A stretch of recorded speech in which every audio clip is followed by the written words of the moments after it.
Hello everyone, I hope you all are doing well. आज का अपना ये छोटा सा सेशन नेस्ट एग्जामिनेशन के ऊपर बेस्ड होगा, जहां आपको मिलेगी नेस्ट एग्जाम की कंप्लीट क्लैरिटी।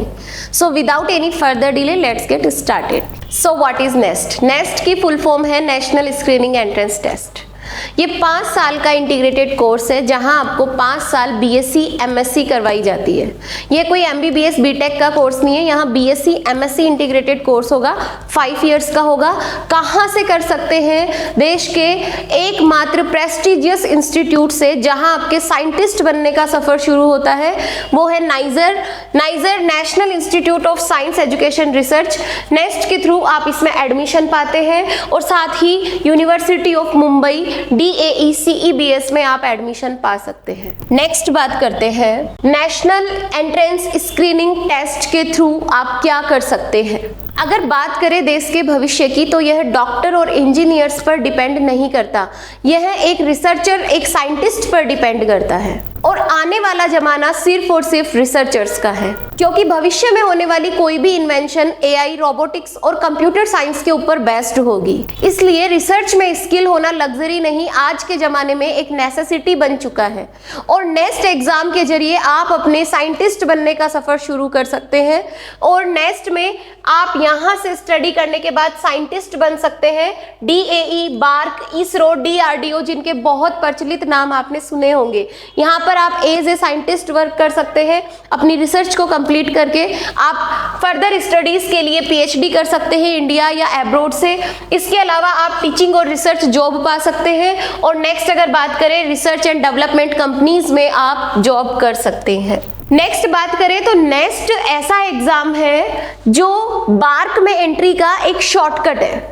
बार्क में आपको एंट्री लेनी है भाभा एटॉमिक रिसर्च इंस्टीट्यूट में, तो आपको फर्दर कोई एग्जाम देने की जरूरत नहीं है। यहाँ जो पढ़ने वाले स्टूडेंट्स हैं वो उनका डायरेक्ट इंटरव्यू बेसिस पर सिलेक्शन होता है। उनके एकेडमिक्स देखे जाते हैं, 8.5 CGPA से प्लस जिनके हर साल का जो स्कोर रहता है, इसके बेसिस पर उनको बुलाया जाता है। डायरेक्ट इंटरव्यू बेसिस पर वो इजीली बार्क में जॉब पा सकते हैं। अगर हम सैलरी की बात करते हैं किसी भी, तो लगभग 80 से 1 लाख तक की उनकी सैलरी होती है। तो नेक्स्ट अगर बात करें तो कट ऑफ के बेसिस पर और एकेडमिक इंटरव्यू के बेसिस पर आप डायरेक्ट बार्क में एंट्री पा सकते हैं। नेक्स्ट बात करते हैं नेस्ट क्यों जरूरी है। देखो, शायद ही ऐसा कोई इंस्टीट्यूट होगा जो पढ़ने का सामने से आपको पैसा दे रहा है, और फीस अगर ले भी रहा है तो बहुत नाम मात्र की।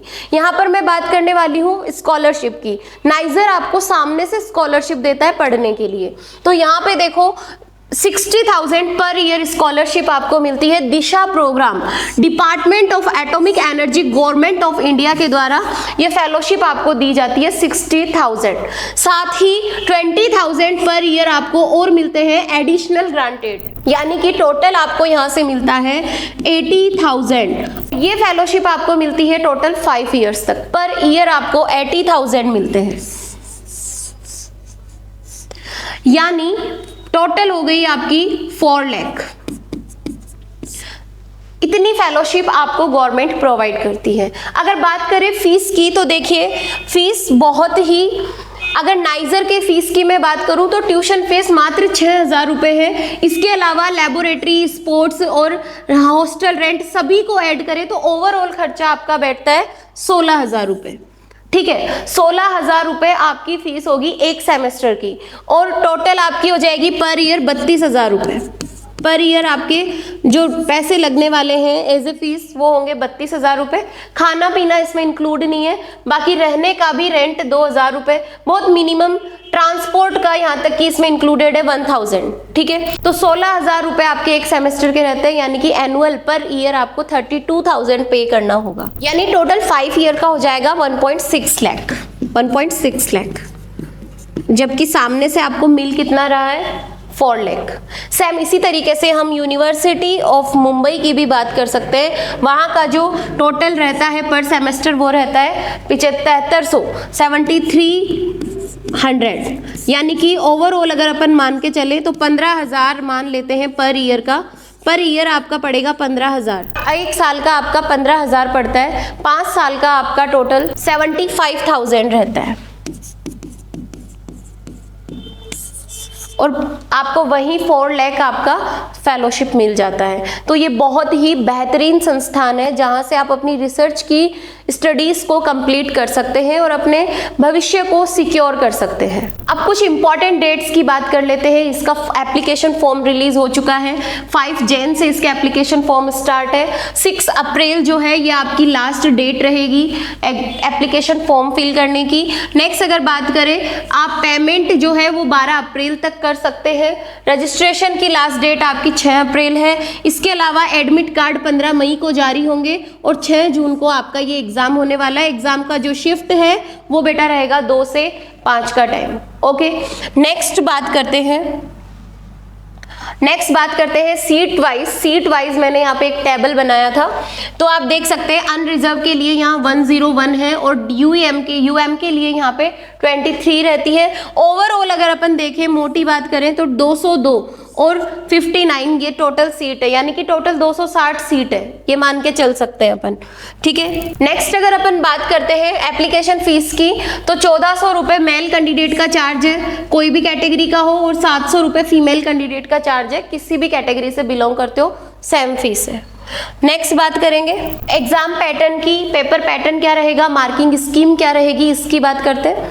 इससे पहले मैं आपको बता दूं 12th अपीयरिंग स्टूडेंट भी इस फॉर्म को भर सकते हैं और जो डबल ड्रॉपर है वो भी इस फॉर्म को भर सकते हैं, यानी कि 2024, 25 और 26 इन 3 साल के बच्चे इस फॉर्म को फिल कर सकते हैं। नेक्स्ट मैं बात करूं तो आपको 12th साइंस आपका बैकग्राउंड होना चाहिए, PCB हो या PCM हो या PCMB एडिशनल भी है, तब भी वो बच्चे इस फॉर्म को फिल कर सकते हैं।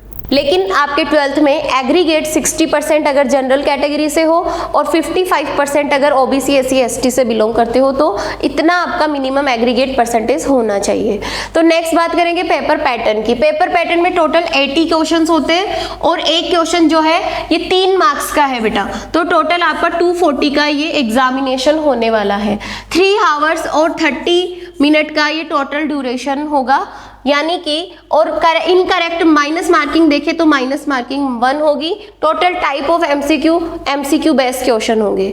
ठीक है, बात करते हैं फिजिक्स के 20 होंगे, टोटल क्वेश्चन 80 होंगे, ईच सब्जेक्ट के 20 क्वेश्चन होंगे, बट आपकी जो नंबरिंग होगी, जो मार्किंग होगी वो आउट ऑफ 180 मार्क्स में से होगी। ठीक है, तो यहाँ पर होता क्या है कि जैसे आपके पास 4 सब्जेक्ट, चारों के क्वेश्चन आएंगे, 80 क्वेश्चन आएंगे। जिस एक सब्जेक्ट में आपने पुअर परफॉर्मेंस किया है तो वो सब्जेक्ट आपका काउंट नहीं होगा। अपर 3 मान लीजिए फिजिक्स आपने सही नहीं करा है, बहुत कम स्कोर रहा है, लेकिन केमिस्ट्री, बायो और मैथ्स में आपने अच्छा किया है, तो ये 3 सब्जेक्ट। अगर मैथ में अच्छा नहीं किया, PCB में अच्छा किया है, तो टॉप 3 सब्जेक्ट आपके चेक होंगे, 180 आउट ऑफ यहाँ पर आपके मार्क्स जनरेट होंगे। अगर एग्जाम लेवल की बात करें तो टोटल कहते हैं ये नेशनल लेवल का एग्जाम है, NCERT बेस्ड होता है 11th 12th, लेकिन हम ये नहीं बोल सकते कि सीधे क्वेश्चन NCERT से जनरेट होंगे। यहाँ पर एक लेवल का एग्जाम होगा। ऑब्वियसली इतनी ज़्यादा फेलोशिप आपको मिल रही है और इतना बेहतरीन संस्थान से आप अपनी स्टडीज़ करने जा रहे हैं, तो पेपर बहुत ही लेवल का बनेगा। टॉप 5% का ही यहाँ पर सिलेक्शन होता है, राइट। अगर पिछले ईयर की मैं बात करूँ 2025 के अकॉर्डिंग, तो 20 से 25 हज़ार बच्चों के बीच में ये कॉम्पिटिशन होता है और इनमें से टॉप 5% जो होते हैं उनको यहाँ पे सिलेक्शन मिलता है। अगर बात करें एग्जाम 1 साल में एक बार होती है, ऑनलाइन होगा, ध्यान रखिए, और इंग्लिश और हिंदी बाइलिंगुअल दोनों लैंग्वेज, आप किस फॉर्म में किस लैंग्वेज को सेलेक्ट करेंगे उस पर डिपेंड करेगा। इंग्लिश लेते हैं तो इंग्लिश आएगा, हिंदी लेते हैं तो पेपर हिंदी में आएगा। नेक्स्ट यहाँ पे है सब्जेक्ट वाइज क्वालिफाइंग मार्क्स मैंने शो किए हुए हैं, जैसे कि फिजिक्स के लिए ये 9 रहता है, 9.8, 9.6, मैथ केमिस्ट्री के लिए 9.8, मैथ्स के लिए यानी कि अप्रोक्सीमेट 10 पे चला जाता है। बायोलॉजी के लिए 8.6 रहता है। अगर इससे कम मार्क्स आप लेकर आ रहे हैं तो यहाँ पर आपका वो पेपर चेक नहीं होगा। ठीक है, तो इतने मार्क्स तो मिनिमम आपको लाने ही पड़ेंगे।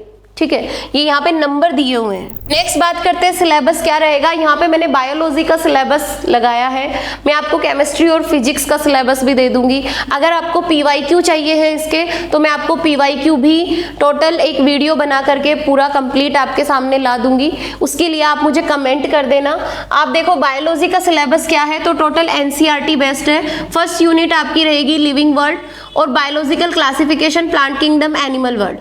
Animal kingdom. नेक्स्ट आपकी है second unit structural organisation in plants and animals, जिसमें आपकी मॉर्फोलॉजी, अनाटोमी और साथ ही आपके पास में स्ट्रक्चरल ऑर्गेनाइजेशन ऑफ एनिमल्स आ जाता है। थर्ड यूनिट आपकी रहेगी cell structure and function, cell biology, जिसमें cell unit of life, biomolecules आ जाते हैं, सेल साइकिल, सेल डिवीजन आ जाता है। Fourth unit plant physiology, photosynthesis, respiration, plant growth and development, यानी पूरा 11th और 12th वाला सिलेबस यहाँ पे रहने वाला है। फिफ्थ यूनिट है ह्यूमन फिजियोलॉजी, ह्यूमन फिजियोलॉजी के पूरे 5 chapters, breathing, body circulation, digestion, excretory, locomotion, neural control, coordination and chemical coordination, ये सारे आपके सिलेबस के अंडर में आते हैं। अगर 12th के सिलेबस की बात करें तो सेम रिप्रोडक्शन की unit complete, genetics, evolution, biology, human welfare, biotechnology और last but not least is ecological and environment. ठीक है, तो ये टोटल आपका सिलेबस रहेगा। पेपर अच्छा खासा लेवल का आएगा। एक क्वेश्चन को आपको सॉल्व करने के लिए लगभग मिलते हैं 3 मिनट। ठीक है, क्योंकि टोटल आपके पास 180 क्वेश्चन रहेंगे और 3 आवर 30 मिनट का आपका ये टेस्ट रहेगा। सो फ्रेंड्स, मिलते हैं नेक्स्ट वीडियो में फिर से एक बेहतरीन अपॉर्चुनिटी के साथ। Till then stay positive and keep learning. याद रखिए, your success is our mission, be a part of our mission.